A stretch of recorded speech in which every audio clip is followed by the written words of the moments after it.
The snow fell heavy and thick across the mountains of Prime. This world was a place of endless winter, where ice covered everything and the wind never stopped howling. In the highest peaks, where no other creature dared to live, the dragons had made their home for thousands of years. Deep inside a massive cavern carved into the black rock, 17 dragons gathered in a circle. Their scales shimmered in colors of silver, obsidian, emerald, and gold. But today there was no pride in their ancient eyes.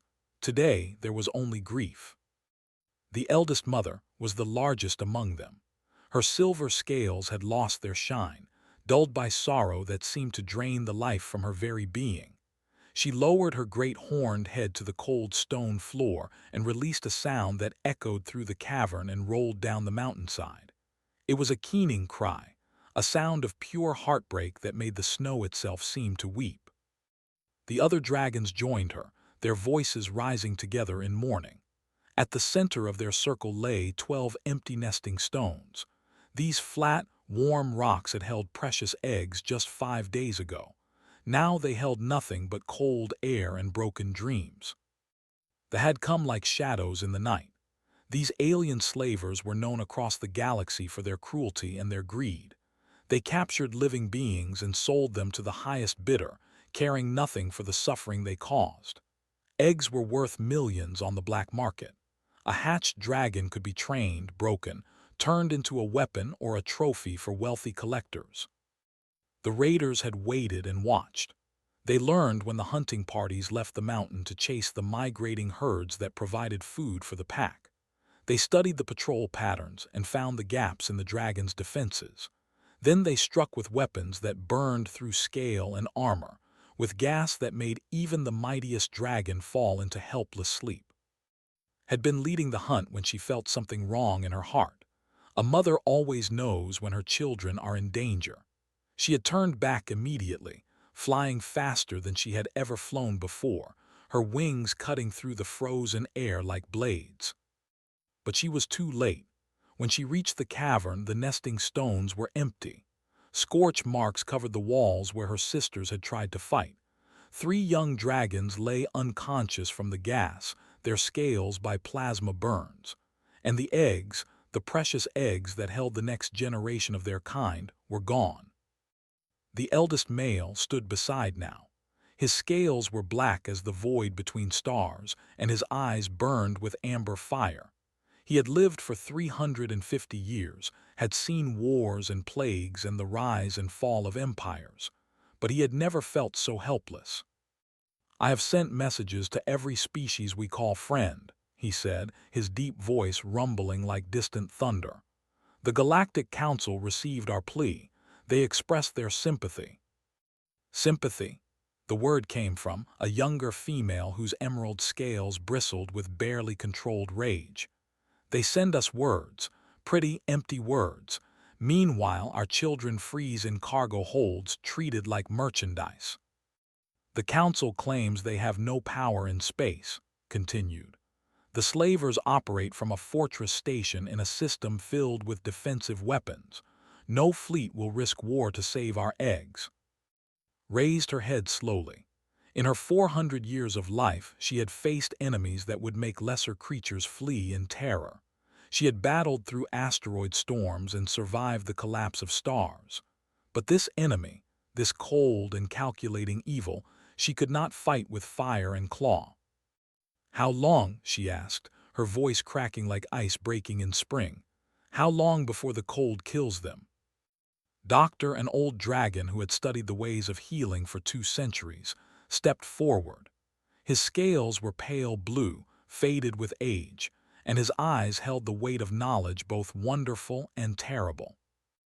"Eggs need constant warmth to survive," he said gently. "Without proper temperature, cellular damage begins within days, if they are kept in standard cargo conditions." He paused, not wanting to speak the words. "Perhaps 2 weeks, perhaps less." A fresh wave of keening rose from the gathered dragons. 2 weeks. 14 days to cross the galaxy, find the fortress, breach its defenses, locate the eggs, and bring them home. It was impossible. Every dragon in the cavern knew it was impossible. "We could attack," suggested a young male with scales of burnished copper. His voice shook with the desire to do something, anything. Our fire melts starship hulls. Our claws tear through armor. We could." "We could die," interrupted, not unkindly. "And our eggs would still be lost. The fortress is surrounded by weapons that could destroy us before we ever reached its walls. We are powerful, young one, but we are few. There are only 17 of us. They have thousands of soldiers and hundreds of ships." The truth hung in the air, heavy and suffocating. They were mighty, but might alone could not save their children. They needed help that no one in the galaxy seemed willing to give. "Then what do we do?" demanded, her claws scraping against the stone floor. "Do we simply accept this? Do we mourn and move on as if our children never existed?" Had no answer. She looked at the empty nesting stones, remembering how each egg had felt beneath her claws. She had turned them carefully every day, keeping the heat distributed evenly. She had sung to them in the old language, telling them stories of their ancestors and the glories that awaited them. She had imagined watching them hatch, seeing tiny heads emerge from cracking shells, hearing their first cries. Now she would never see any of it. "We grieve," she said finally, the words tasting like ash in her mouth. "We remember, and we pray that somewhere in this cold universe there is justice we cannot see." The keening began again, louder than before. The sound carried out of the cavern and down the mountain, spreading across the frozen valleys and up into the gray sky. It was a sound of surrender, of hope dying, of hearts breaking beyond repair. None of the dragons noticed the small ship that entered Prime's atmosphere. None of them saw the tiny figure that emerged and began walking through the blizzard, guided by the sound of their grief. None of them knew that in the vast and often cruel galaxy, there was one species that heard the crying of strangers and could not walk away. The snow continued to fall, burying everything in white silence. But somewhere in that silence, footsteps were approaching. Small footsteps, human footsteps. And with them came something they had lost. Hope. Grace Harper had served on the frontier of known space for 3 years. Her posting aboard the survey vessel Constellation was supposed to be quiet work. She mapped new star systems, cataloged alien plants and animals, and occasionally made first contact with civilizations that had not yet discovered space travel. It was good work, important work, but it was rarely exciting. That changed when the emergency beacon reached them. The message was broken and filled with static, but the translation software managed to piece it together. It spoke of stolen young, of raiders in the night, of a grief so deep that it threatened to swallow everything. The signal came from Prime, a frozen world inhabited by the dragons. Grace had heard of everyone had. They were one of the oldest species in the galaxy, proud and powerful, capable of breathing fire hot enough to melt through starship armor. They were also known for keeping to themselves, rarely involving outsiders in their affairs. But this was different. This was a cry for help from parents who had lost their children. Grace went to Captain Lewis immediately. He was a good man, cautious but fair, and he listened as she explained what she had found. "The Galactic Council has already declined to act," he said, rubbing his tired eyes. "What do you expect us to do? We're a survey vessel, not a warship." "I expect us to do something," Grace replied. "Anything. At the very least, I can go down there and talk to them, find out what happened, see if there's any way we can help." Captain Lewis studied her for a long moment. He knew her history, knew about the colony raid that had taken her brother when she was just a child. He knew that Grace Harper had spent her entire adult life trying to make sure no one else felt that kind of loss. "Take a shuttle," he said finally. "Be careful, and Grace, don't make promises you can't keep." The descent through Prime's atmosphere was rough. Wind battered the small shuttle, and ice formed on the viewports faster than the heating systems could melt it. Grace sat down as close to the dragon settlement as she dared, then suited up in her environmental gear and stepped out into the storm. The cold hit her immediately, even through the protective suit. The temperature was 60 degrees below zero, cold enough to kill an unprotected human in minutes. Snow swirled so thick that she could barely see 10 feet ahead, but her scanner showed the way, pointing toward the source of the keening that still echoed across the mountains. She walked for almost an hour, pushing through snow that came up to her waist. Her muscles burned and her lungs ached despite the suit's oxygen supply. More than once she stumbled and fell, and each time she forced herself back up. She thought of the message she had heard, of parents crying for stolen children, and she kept moving. The cavern entrance appeared suddenly, a dark opening in the white mountainside. Grace paused at the threshold, checking her equipment one last time. Then she deactivated the stealth features of her suit. Approaching grieving dragons while invisible seemed like a very bad way to start a conversation. She stepped inside. The keening stopped instantly.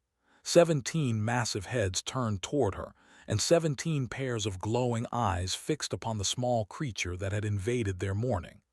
Grace felt the weight of those ancient gazes pressing down on her, but she did not run. She raised her empty hands, showing that she carried no weapons. "My name is Grace Harper," she said. Her translator device converted her words into the deep, rumbling speech of the "I heard your message. I heard your pain. I came to ask if there is anything I can do to help."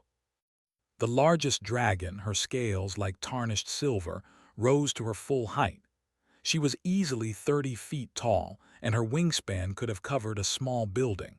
When she spoke, her voice was hollow with exhaustion and grief. "Help? What help can a human offer us? Our eggs were taken by slavers.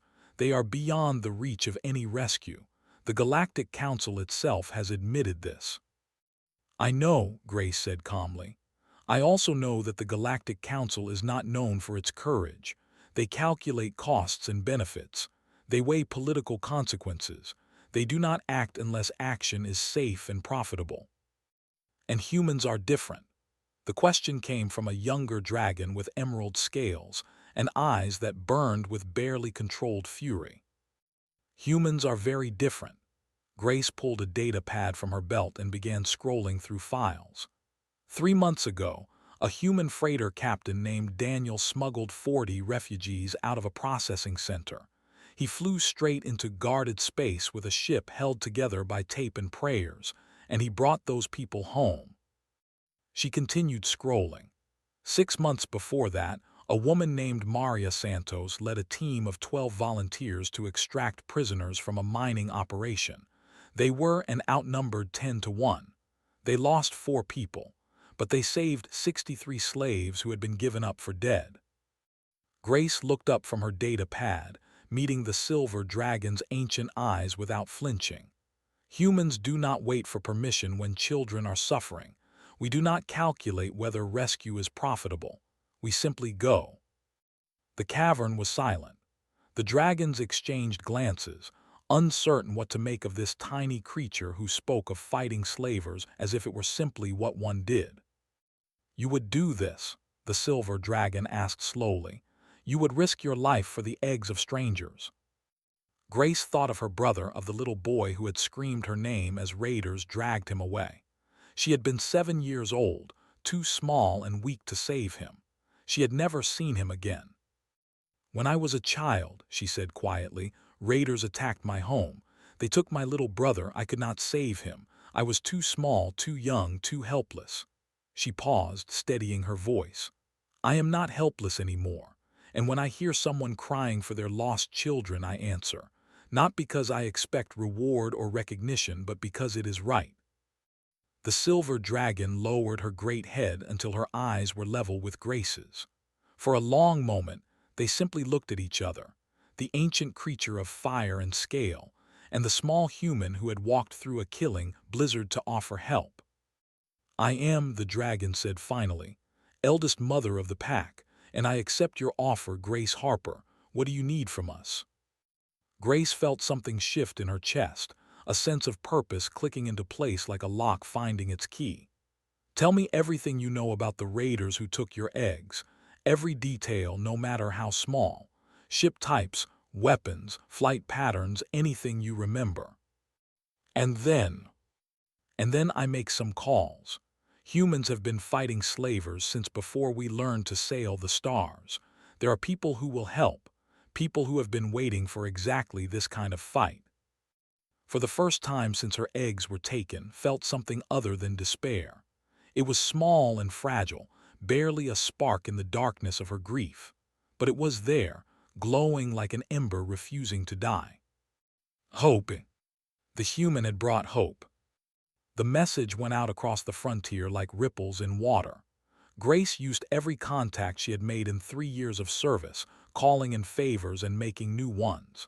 She explained the situation simply.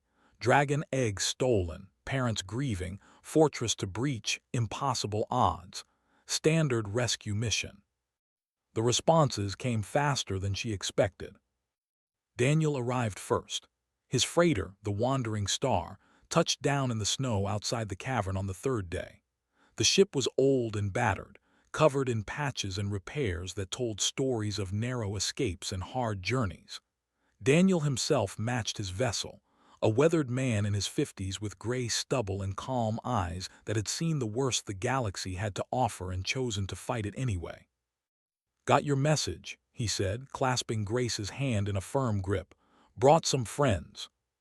His friends included 2 more freighter captains. Lily Morgan was a tall woman with red hair pulled back in a practical braid and grease stains on her fingers that never quite washed off. Her brother Sam was shorter and quieter, but his eyes missed nothing. They had grown up running supplies to frontier colonies, learning to fly before they could walk, and their 2 ships had carried refugees and escaped slaves more times than either could count. "They took our cousin 5 years ago," Lily explained when Grace asked why they had come. "We got her back, but it took us 8 months. We swore we would never let that happen to anyone else if we could help it." The specialists arrived next. Dr. Benjamin Cole was who had spent his entire career studying dragon species across the galaxy. He was a thin man with wild hair and glasses that kept sliding down his nose, but his hands were steady, and his knowledge was vast. When Grace explained that they needed to keep the eggs alive during transport, he immediately began designing a mobile incubation system using parts salvaged from the freighters. "Eggs require constant temperature between 95 and 100 degrees, he said, scribbling calculations on a data pad. "They also need specific humidity levels and periodic rotation. I can build something that will work, but it will be delicate. We cannot afford any mistakes." Had been a combat medic before she retired to the frontier. She showed up with enough medical supplies to stock a small hospital, carried in cases that she loaded off her shuttle without any help. She was a compact woman with silver streaks in her black hair and a no-nonsense attitude that made people instinctively trust her. "I've patched up soldiers, refugees, and everything in between," she told Grace. "Whatever happens in there, I'll keep your people alive long enough to get them home." Then came the fighters. Was former Special Forces, one of the best soldiers humanity had ever produced. He had been discharged after breaking his commanding officer's jaw. The officer had ordered on a village full of civilians and had disagreed in the most direct way possible. He was a large man with dark skin and hands that could crush bone, but his voice was surprisingly gentle when he spoke. "I've been looking for something worth fighting for," he said simply. "This seems like it qualifies." His partner was a woman named Sophie Park. She had no military record at all, which was unusual for someone joining a combat mission. When Grace asked about her background, Sophie just smiled. "I get into places," she said. "Places that are supposed to be impossible to get into. Locks, security systems, computer networks. They all speak the same language if you know how to listen." Grace studied the small team that had gathered. 8 humans in total, plus herself. 9 people against a fortress holding 3,000 soldiers. The odds were laughable. Any reasonable person would call the mission suicide. But Grace had learned long ago that reasonable people, rarely changed the galaxy. "Thank you all for coming," she said, addressing the group that had assembled in the largest chamber of the cavern. The dragons watched from the shadows, their glowing eyes following every movement. "I won't lie to you.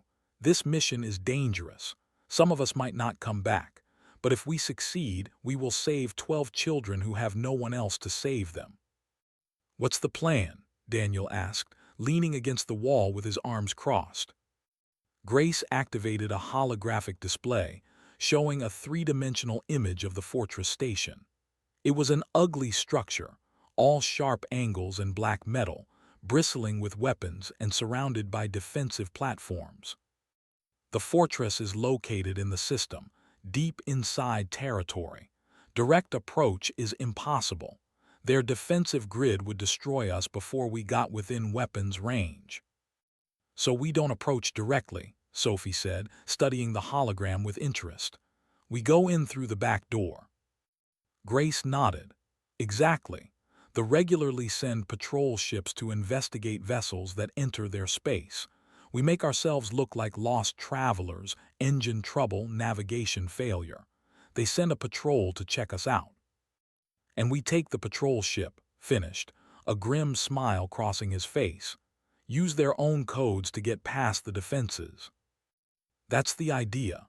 Once inside the fortress, we locate the eggs, load them into Dr. Cole's incubation units, and fight our way back out." "Simple," Lily said dryly. "Absolutely nothing could go wrong." "Many things will go wrong," Grace admitted.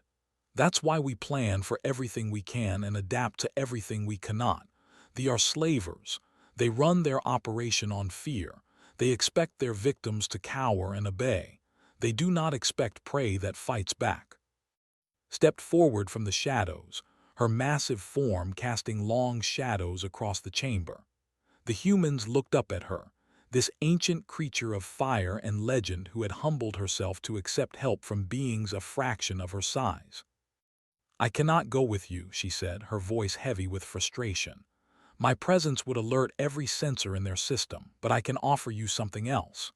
She reached beneath one of her great wings and produced a small object that glowed with inner light. "This is a bonding crystal. It connects to the eggs, resonates with their life force. When you are close to them, it will guide you." Grace took the crystal carefully. It was warm in her palm, pulsing gently like a tiny heartbeat. "We will bring them home," she said, looking up at the dragon mother. "I promise you." Lowered her head. "I have learned not to believe in promises. They are too easily broken. But I believe in you, Grace Harper. I believe in all of you. Go now, and may whatever gods watch over humans guide your path." The preparations took 2 more days. Ships were repaired and modified. Weapons were checked and rechecked. Plans were reviewed until everyone could recite them in their sleep. And then, on the morning of the 6th day since Grace had first walked through the storm, the small fleet lifted off from Prime. 3 battered freighters and 1 survey vessel, carrying 9 humans on a mission to steal children back from an empire of slavers. The dragons watched them go, their keening replaced by something new.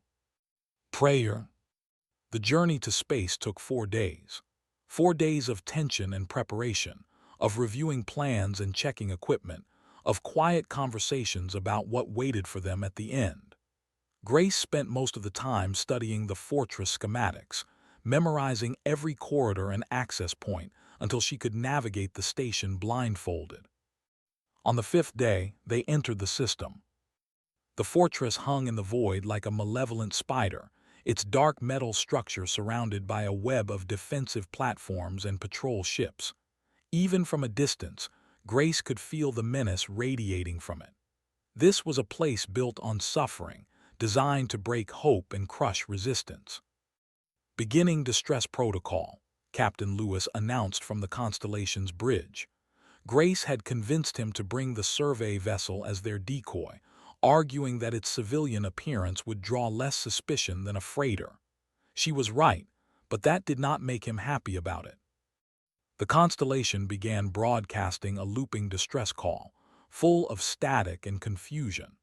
They had disabled several non-essential systems to make the readings look authentic, and the ship drifted on an erratic course that suggested serious navigation failures.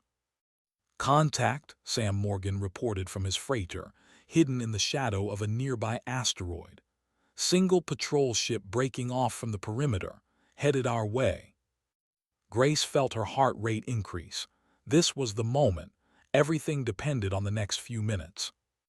The patrol ship was a sleek, dangerous-looking vessel bristling with weapons. It approached the constellation cautiously, scanning for threats before moving closer. They were paranoid by nature, always expecting treachery from everyone around them. It made them dangerous, but also predictable.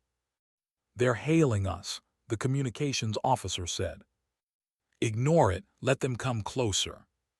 The patrol ship closed the distance, its weapons trained on the apparently disabled constellation. Inside, the crew waited tensely, watching their screens and praying that the ruse would work. It did.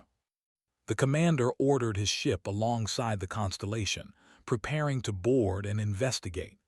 Standard procedure for potential prizes: capture the crew, assess the cargo, decide whether the vessel was worth keeping or should be destroyed. They never got the chance. The three freighters emerged from hiding simultaneously, their engines flaring as they accelerated toward the patrol ship.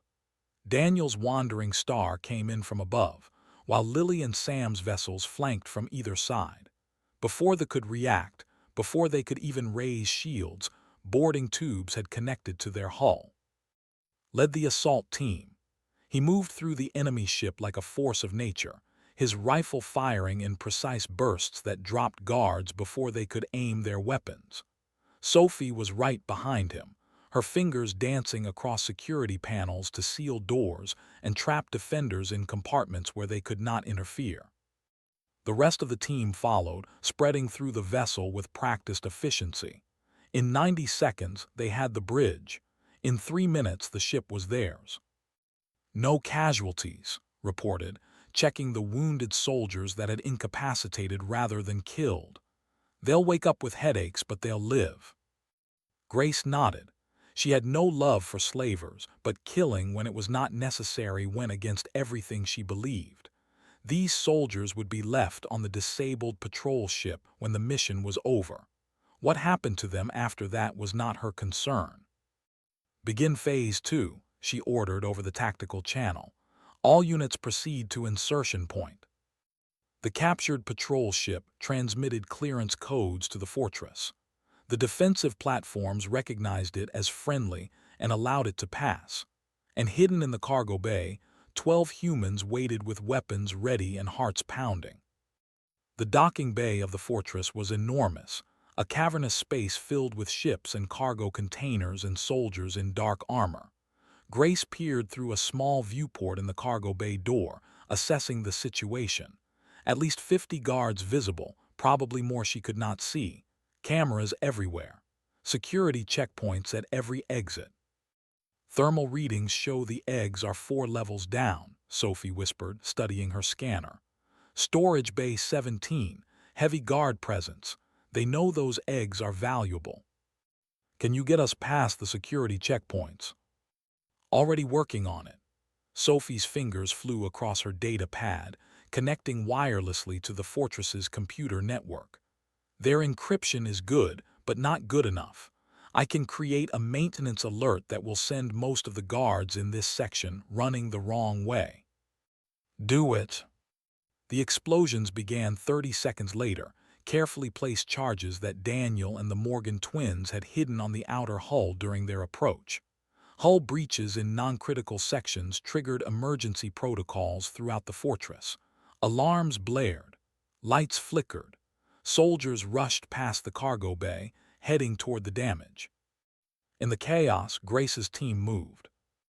They slipped through access tunnels and maintenance shafts, avoiding the main corridors where panic rushed past. The bonding crystal that had given Grace pulsed warmly against her chest, guiding her toward the eggs like a compass pointing north. Dr. Cole's voice came through her earpiece, transmitted from the captured patrol ship where he waited with the incubation equipment. Egg viability is dropping. Internal temperatures are critical.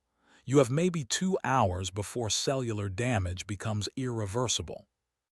Understood, we're almost there. Storage Bay 17 was guarded by 20 soldiers and a heavy security door. The soldiers were elite troops, better trained and better equipped than the regular guards they had passed. They stood in precise formation, weapons ready, eyes alert. Sophie studied the door for a long moment, then she smiled. "Give me 4 minutes." It took 3. The security door slid open without a sound, its locks and alarms disabled by Sophie's subtle intrusion into the fortress's systems. The guards turned in surprise, expecting maintenance workers or supply deliveries. They got instead. The firefight was brief and brutal, moved through the elite guards like a storm through wheat, his combat training evident in every movement. Grace provided cover fire while stayed close, ready to treat any injuries. Sam and Lily guarded the rear, cutting down reinforcements that tried to respond to the commotion. In less than a minute, it was over. Grace stepped into Storage Bay 17 and stopped, her breath catching in her throat. 12 stasis pods lined the far wall, each one containing an egg. The eggs pulsed with fatting light, their shells cool to the touch when she placed her palm against the nearest pod. "They're alive," she whispered. "They're still alive." "Not for long," Dr. Cole warned through the earpiece. "Get them to the incubation units. Move quickly." The team worked with desperate efficiency, disconnecting pods and loading them onto anti-gravity carts. The eggs were heavy, each one the size of a human torso, but the carts made transport manageable. They moved through the corridors in a tight formation, weapons raised, expecting resistance at every turn. The alarms had changed now. Someone had discovered the bodies in Storage Bay 17. The fortress was going into full lockdown. "All exits sealed," Sophie reported, her voice tight with concentration as she fought against the security systems. "I can open a path, but it won't stay open long." "Do it." They ran through corridors that sealed behind them, past checkpoints that should have stopped them cold, through a fortress that was supposed to be impossible to escape. Twice, they encountered guard patrols and fought through them. Once, a heavy blast door nearly crushed them before Sophie managed to override the controls. The docking bay appeared ahead, and Grace felt a surge of hope. The captured patrol ship was still there, its engines warming for immediate departure. All they had to do was cross the open bay, and they would be free. That was when the commander appeared. He was a tall figure in ornate armor, flanked by a dozen elite guards. His face was hidden behind a helmet, but his voice carried clearly across the bay. "You fought well, humans, better than I expected, but this ends now. Surrender the eggs and I will grant you quick deaths." Grace looked at her team. They were wounded, exhausted, running low on ammunition. The odds were against them. Any reasonable person would surrender. Grace had never been reasonable. She said quietly, "Get the eggs to the ship, everyone else with me." She raised her weapon and charged. The docking bay erupted into chaos. Grace and her team advanced in a tight formation, weapons blazing, while Sam pushed the egg carts toward the waiting ship. The commander screamed orders, but his elite guards were unprepared for enemies who attacked rather than fled. Took a plasma bolt to the shoulder and kept fighting, her left arm hanging useless at her side while her right hand maintained steady fire. Lily caught a glancing hit across her ribs and did not even slow down. Sophie had abandoned her data pad for a rifle, proving that her skills extended beyond just computers.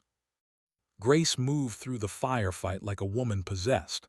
Every shot she fired was aimed, every movement calculated. She had trained for moments like this, had prepared her whole life to fight those who preyed on the helpless. Now, with 12 dragon eggs depending on her, she fought with everything she had. The commander charged at her personally, his ceremonial blade gleaming in the harsh light. He was faster than she expected, stronger than a human, his armor deflecting her shots as he closed the distance. Grace ducked under his first strike, rolled away from his second, and came up with her knife in hand. They circled each other, the battle raging around them.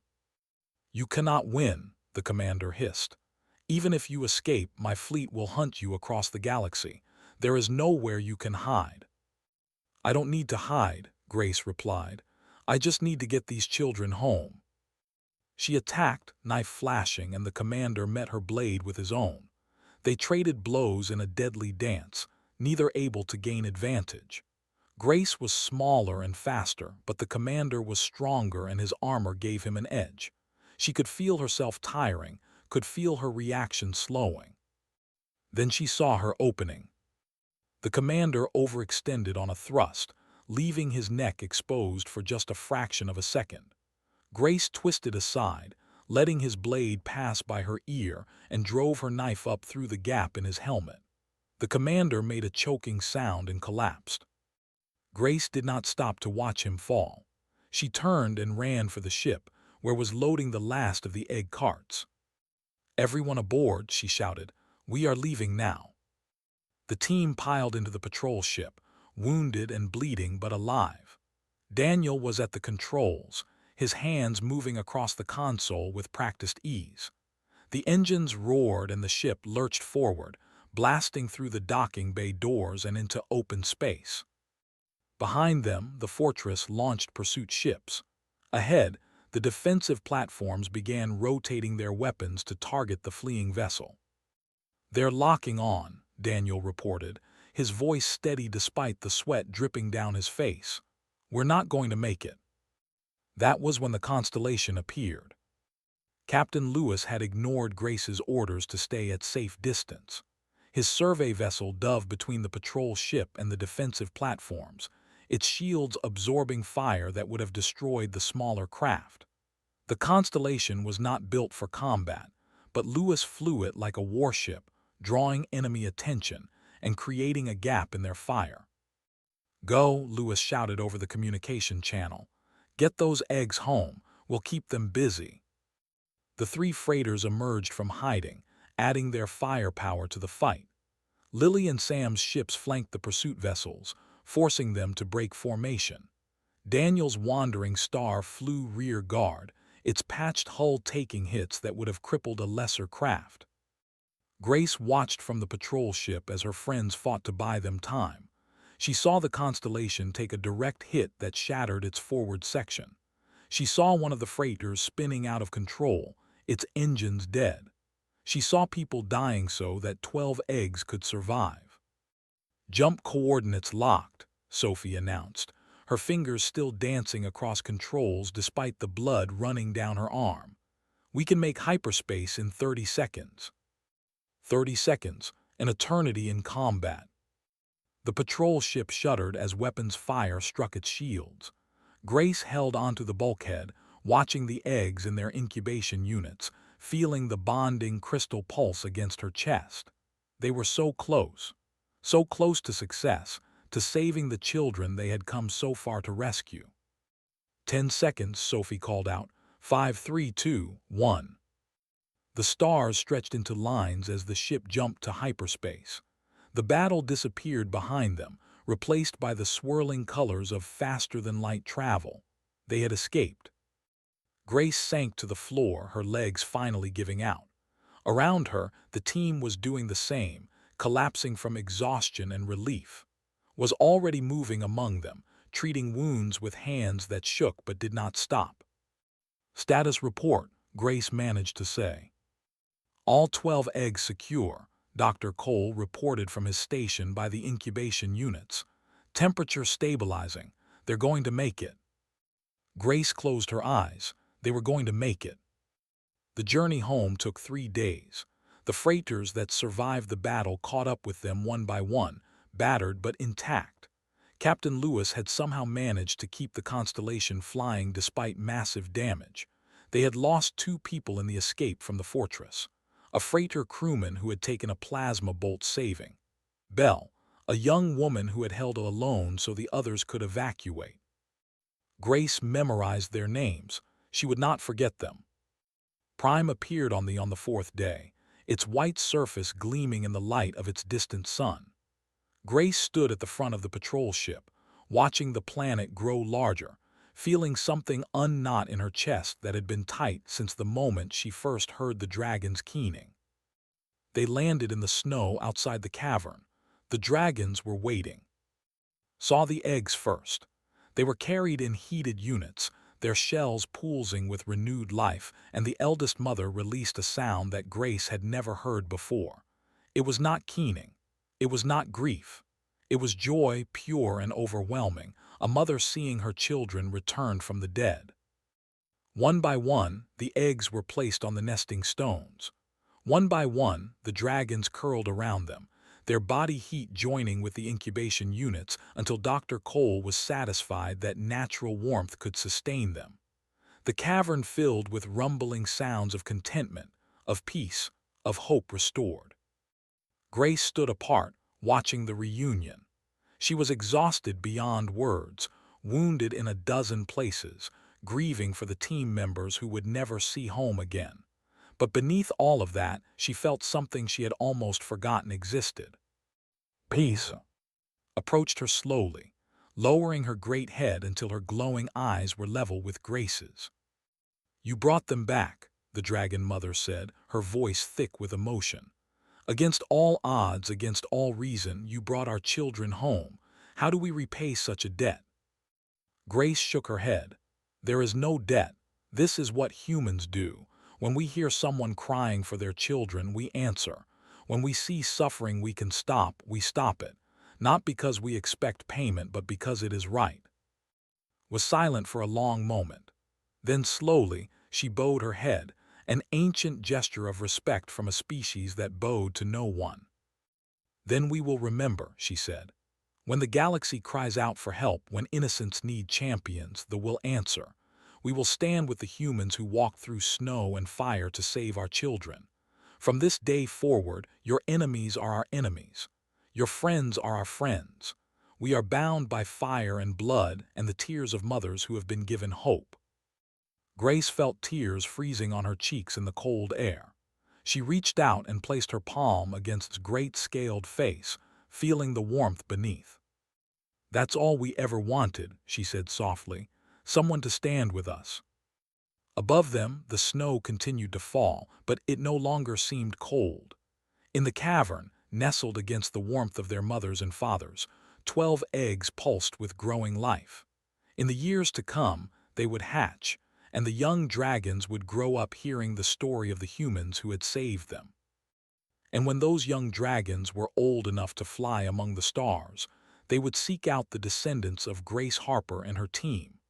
They would find them and fight beside them and die for them if necessary, because that was what family did.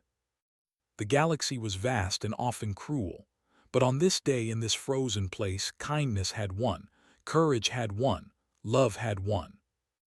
And the keening of the grieving dragon pack had been transformed into something new.